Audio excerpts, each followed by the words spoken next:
probably all heard that women are better at multitasking than men, but we've also heard that there's no such thing as true multitasking. We're just switching tasks quickly, and if we're actually doing multiple things at the same time, something's going to be sacrificed, whether it's our focus, or we're going to be slower, or we're just not going to do a good job at all. But sometimes it's more enjoyable to do several things at the same time, even if we're not doing a great job at it. Folding laundry while we watch something on TV, or listening to a podcast while we do dishes, even if it makes us go a little bit slower. So I thought it could be fun to try to do a video where we can watch some drawing and learn some fun facts at the same time. So let's see what happens. So if we are doing a candy and bug series, earthworms and gummy worms seemed like a pretty obvious choice. So let's start here with our graphite outlinings of a couple of each. Try to make it look like a fun little composition here. Laid them out how I like them. Earthworms live up 1 to 2 years, but sometimes up to 8 years, which is pretty crazy. And there are thousands of kinds of earthworms and about 180 in the U.S. The main ones we see are night crawlers, angleworms, and rainworms. They are considered a tube within a tube because their outer part is their muscular system that moves them around, and their inner part is the digestive system. It's basically one long tube of their mouth, the tube, all the way down to their booty hole. And here's a quick little break for our little beetle friend. Found at the park. And puppy feet. So they don't have eyes, but they can sense light. I think I definitely enjoyed drawing the earthworms better than the gummy worms, but the gummy worms are pretty fun. The glowiness of them. A lot of times I lay down my flat colors first and then go over with the darks and the lights and little details. Sometimes I leave a nice blank spot for some really bright white highlights and not the flat color first if I want a really bright white.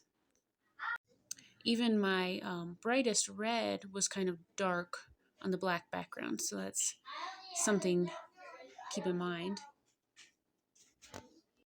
Earthworms have both male and female reproductive parts, but they exchange sperm, and those little collars they have are where the fertilized eggs end up. And then that collar sloughs off kind of like a snake skin into a sealed cocoon, egg sac thing that they drop somewhere, deposit somewhere, until the eggs hatch into tiny little worms that pop out of it. It can have a couple to, I think, quite a few of them in there.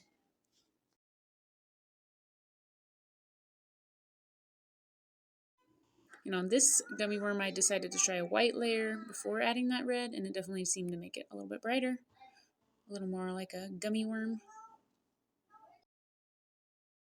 So, yes, earthworms can regrow their tip of their tail, and supposedly their head, even in the right conditions. Doesn't always happen. And we've all heard how good they are for the soil and how good they are for your garden.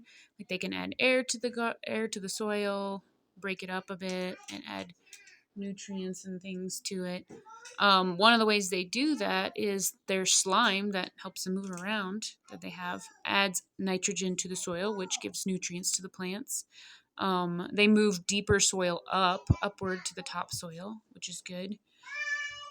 But they can be considered invasive also, especially from what I read in the forests, because we know that forests need that top deep mulch, all the leaves that fall off. And then, of course, these worms, they eat a lot of that. They eat a lot of the dead, decomposing leaves, and that can be disruptive for the forests, the trees in the forest. So they aren't always considered beneficial.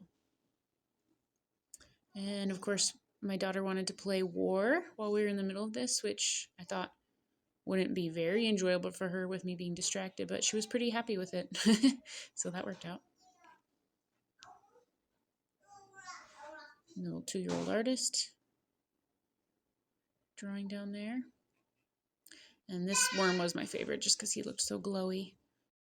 And it's supposed to be green and white, but that one kind of looked a little more yellow and white. That's okay.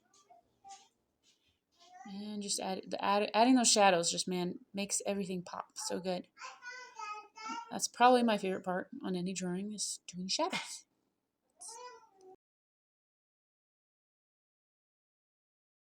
And then going in with some darker colors to make a little bit of an atmospheric background, just adds a little bit to it and makes it look less flat than just the black paper. And there we go. Okay, so did we learn anything? And did you enjoy the multitasking?